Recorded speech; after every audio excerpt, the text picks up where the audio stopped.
So you might not think about it that often, but modern homes rely heavily on external utilities. The electricity that comes in to power your microwave, the fresh water that comes in your shower, the propane at your stove, and even what goes down your toilet just disappears and you don't see it anymore. All of those systems in your home are just the tips of gigantic icebergs, the public utilities. And for the most part, we just don't even really need to think about those utilities. They basically work the vast majority of the time. Like, go flush your toilet right now and see what happens. That stuff is gone and it's not coming back. Now, if we want to have these modern amenities on a sailboat, we need to design, install, and maintain these systems in their entirety in this small space. Advancements in water makers, battery technology, charging devices like alternators and solar panels, all of this stuff has gotten so much better so quick that it's possible to have more or less all of the modern luxuries and amenities on a small sailboat while living off grid. But the problem with technology that hasn't been around for all that long is it can be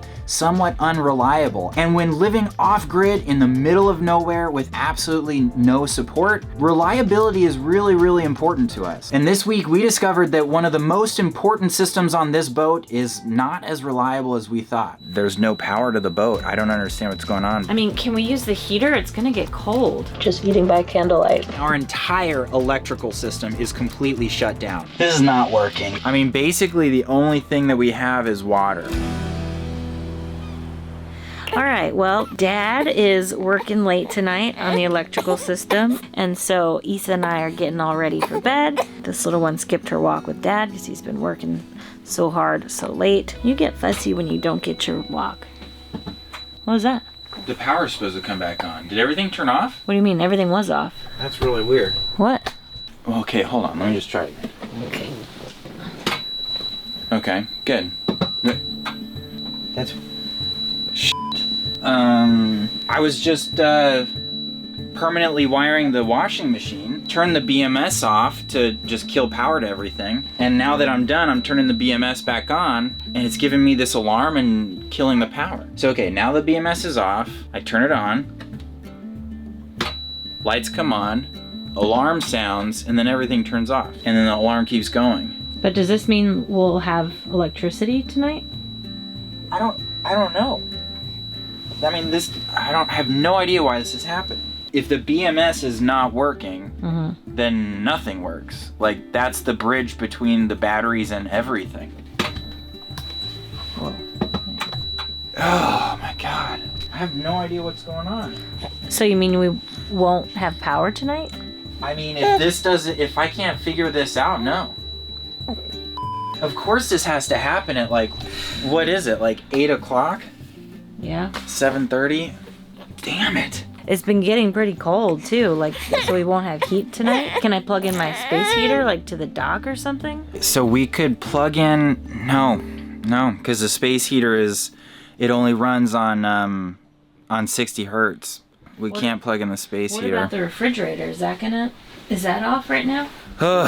Yeah, the refrigerator will not work either. We have the stove because of the propane, so we can cook. Although wait, no, because of the solenoid is powered by the batteries, so we can't even use the solenoid to use the stove. I mean, basically the only thing that we have is water. We can use a foot pump for water, but that's it. Okay. I'm gonna start messaging some people around here. Like, I don't know how, like, maybe you'll fix it soon, but like, considering it's getting so cold, if it were just me and you, I'd be fine, like, hanging out on the boat with no power. But now that we have Issa, like, I need power for a lot of things, like her bottles and just cooking, you know?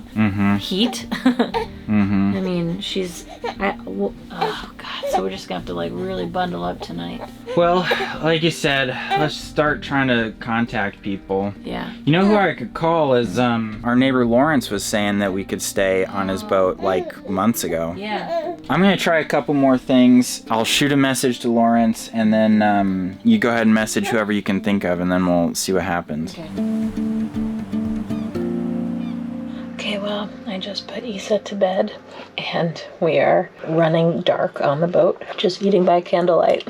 It's kind of fun in a way to be like camping on the boat. Just makes me really appreciate all the conveniences we've built in our life so far. All right, so I just heard back from our friend and neighbor Lawrence, who owns the boat right next to us. He's out of town right now. He doesn't live on the boat full time, but he said that we can stay on his boat until we get the electrical system back up and running. So here we are. This is gonna be our new home. One problem is that the boat is locked and he's out of town, so I can't get his keys, and the one person that does normally have keys in Malta is also out of town. So he said that we might have to get a little creative with getting into the boat.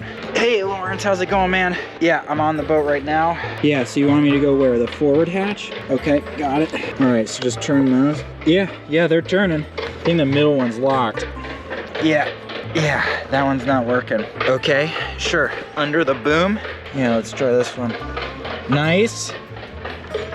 Yeah, there we go. Oh, baby. Yeah, we're in, except it's a little bit high up. It's not gonna be easy for me to get down, but I think I can manage. Oh boy. Okay. Yeah, we're in. Nav station, yeah, here I am. Okay. Hey, all right. All right, Lawrence, yeah, I'm in. So thanks, man, I really appreciate it. Yeah, no, this is like such a huge help. You're seriously a lifesaver. All right, well, we have a home, we have electricity. So now I think it's time for me to go grab some meat before it goes bad.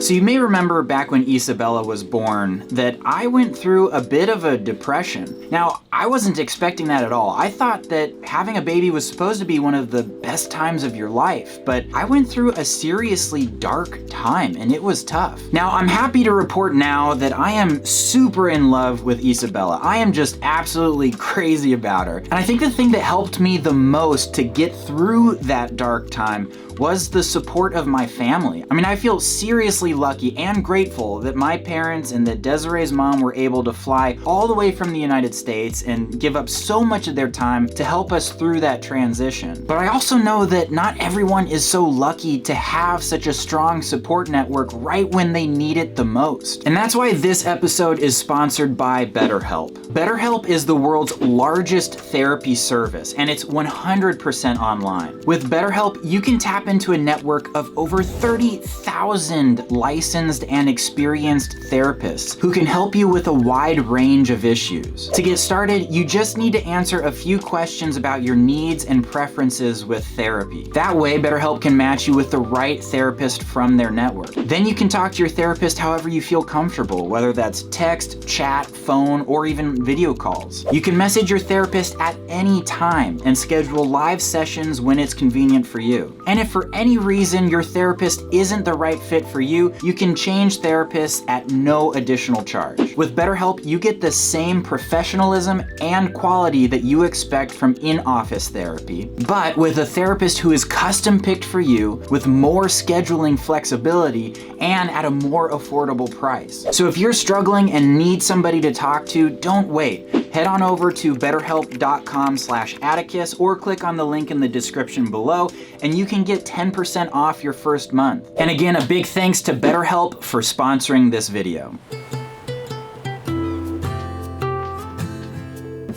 Oh my gosh, look at this huge galley. This is gonna be a nice home for the next couple of days. We're so lucky. Ooh, we've got washer and dryer over here. Oh my God, this bedroom. Ooh, wow. Huge master cabin. This is going to be really fun.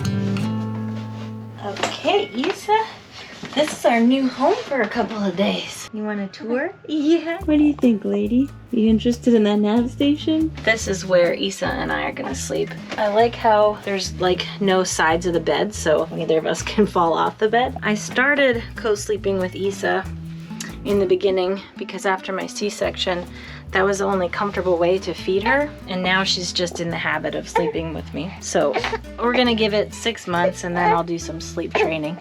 But for now, we're gonna sleep together. Ready for a nap?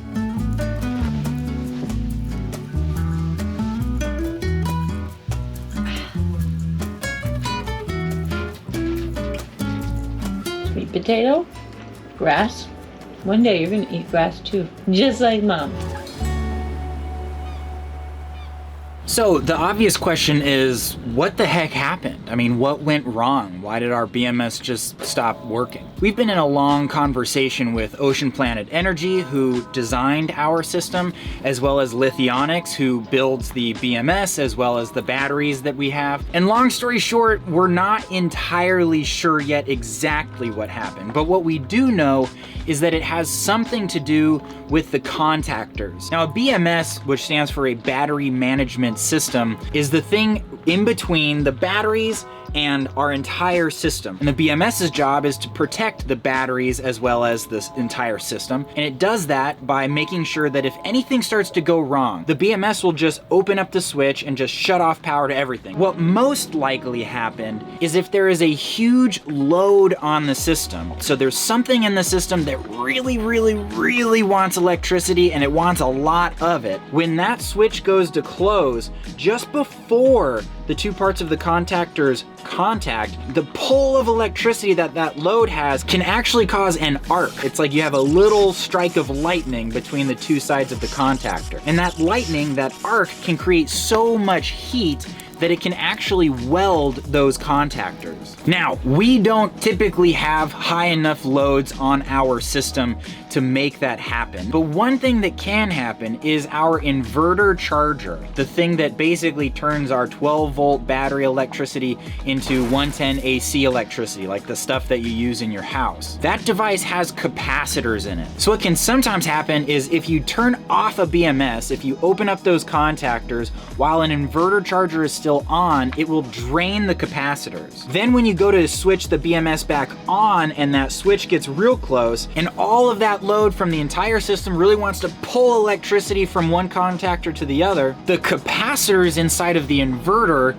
can want electricity so badly and they're able to be recharged so quickly that they can draw an incredible amount of electricity really fast. Sort of think of it like this, like there's a couple ways that you could fill up a pool with water. You could use a garden hose, you could use a dump truck full of water, or you could use all of Niagara Falls. If you use a garden hose, it's gonna take a long time. If you use a dump truck, it's gonna take a little bit of time. If you use Niagara Falls, it will literally take a fraction of a second. In fact, it would probably take like a millisecond. This is called inrush current, and for like a split second, for a millisecond, there can be like thousands and thousands of amps pushing through the system. Now, it happens so quick that it's not gonna pop any of the fuses, but what it can do is as that switch gets close to connecting, all of that tremendous amount of electricity will suddenly flow through the system, create an arc which will weld the contactors and start causing problems for the system. We just don't know right now, but this is our best guess as to what happened. So we have a new BMS on the way. It should be here next week, so we only need to deal with about a week without electricity. But to hopefully keep this from happening again, the new BMS that we have coming in has this really cool function called pre-charge. You can think of it like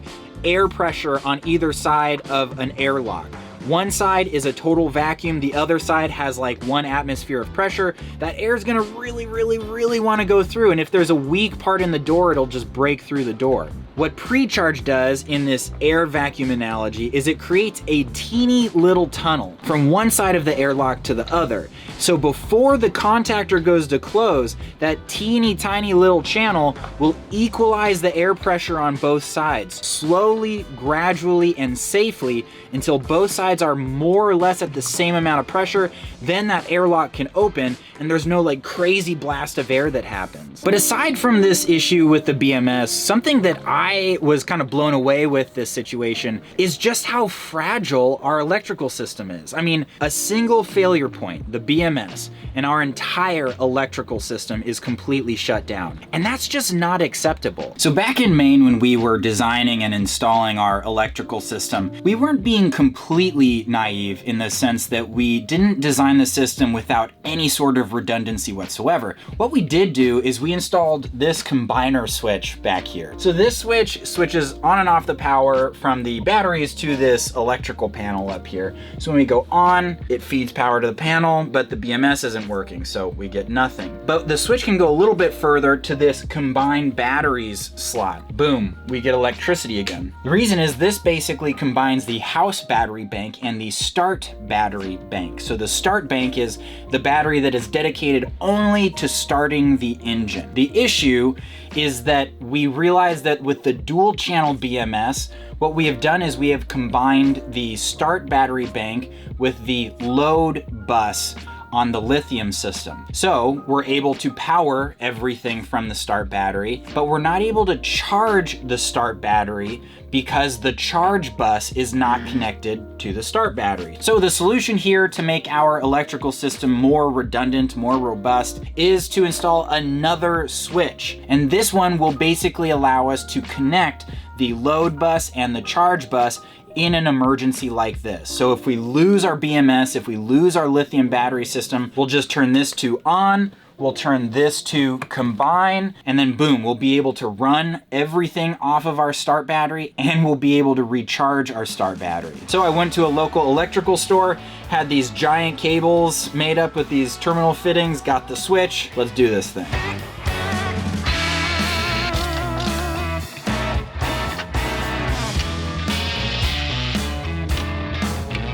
All right, so this is not working. You can kind of see that I measured these cables wrong. They're just way too long right now, and so they need to bend a lot, which they're so hard to bend that they create a lot of force, and so they're like warping this and not letting me mount it the way I wanted to. What I think I'm gonna do is I'm gonna go to the shop to get new cables made, but it's Saturday, the shop's closed until Monday. So what I'm gonna do is, just as a proof of concept, I'm gonna use one of these cables to just jump the two bus bars just to see if it works. And then if it works, which I'm assuming it should, then I'll get the new cables made and then do the permanent install.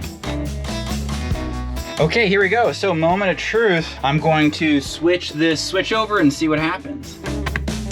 Okay, so we got power. Okay, cool. I think we are good to go. So let's turn the water pressure on. Yeah, I mean, we can hear that. That worked. Let's turn the navigation instruments on. The toilet. That would be nice, be able to start using the toilet again. Yeah, I mean, all the major systems are functioning, and we've still, got a relatively good charge voltage there. So, I mean, I think we should be good to go here. We can use all of the core systems on the boat, and between the alternator and the solar panels, we will definitely be able to keep up with it, and I'm feeling good about that. So I just finished changing Issa's diaper, and Oso got a hold of a pair of my socks. He's running around trying to hide from me. You little stinker. Oh, he made the move. Give me my sock, you stinker. Oso. I feel like ever since we had Issa, he's been getting away with a little bit more than usual. What should we do with this dog, huh? Being a bad little boy. You wanted to play? Yeah. This is Yafira. Are we gonna go here? Yeah? Are we gonna go there too? Are you reading with Dad? Yeah? You having a good morning? We're researching. She's like, we got a lot of work to do, Mom. Could you just give us a minute, please? You getting excited about moving, Dad? I'm getting very excited about moving. This happens every time that we stop to do boat work. I am in that phase where I am a little burnt out and ready to move again, Yeah, so I forced Jordan to take the day off today because he's getting a little bit baggy-eyed and cranky and just working real hard. Real late nights over on Atticus too, while Issa and I are just enjoying our little dock condo. So I'm gonna make some bacon and eggs for breakfast, and then we're going to go on a hike, and Issa's just gonna hang out with Jordan and do some research right now. They're very serious. Yeah, we're drooling and learning. If you're not drooling, you ain't living. Yeah, that's it.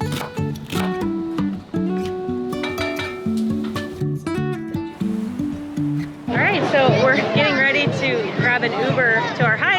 Easter Sunday, and so we've got caught up in this Maltese procession. So there's tons of people all around. There's like a religious figurine that a bunch of guys just like ran through the streets, cake stands and pastry stands, and there's a live band, so it's kind of fun being out and about.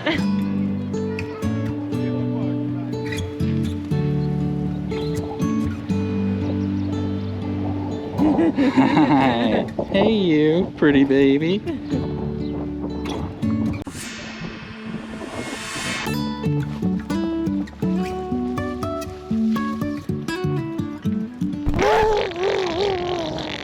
Okay, well, started to rain. We sought the shelter of this super sketchy like rock overhang thing. Since it's Easter, we got a bunch of treats before the hike. Like an absurd amount of sweets. This looks crazy because we just like attacked it like vultures, but it used to be a really pretty locally made pastry that has like an almond paste in the middle. And Issa seems to be trying to poop and having a hard time of it. She keeps going like,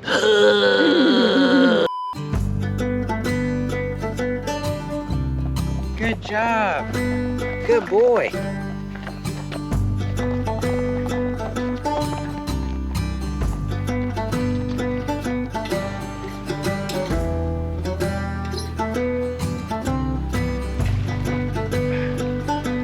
Ready, buddy? There you go.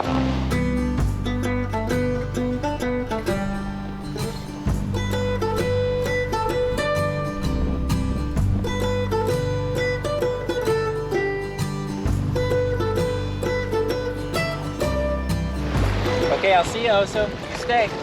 Stay. Stay.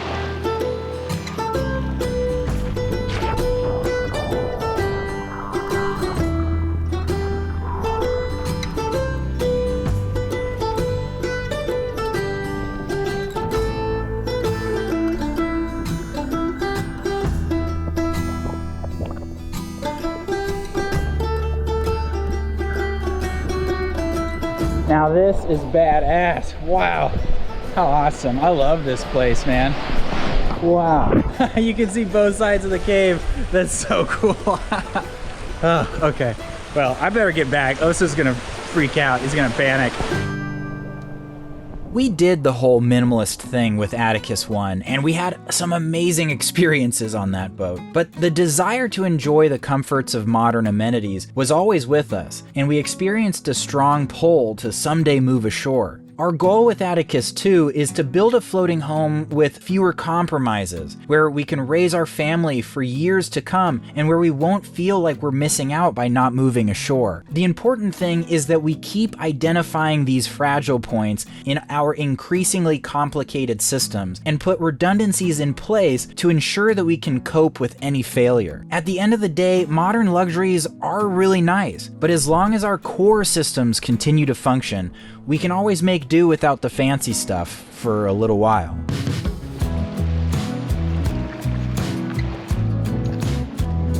Good boy.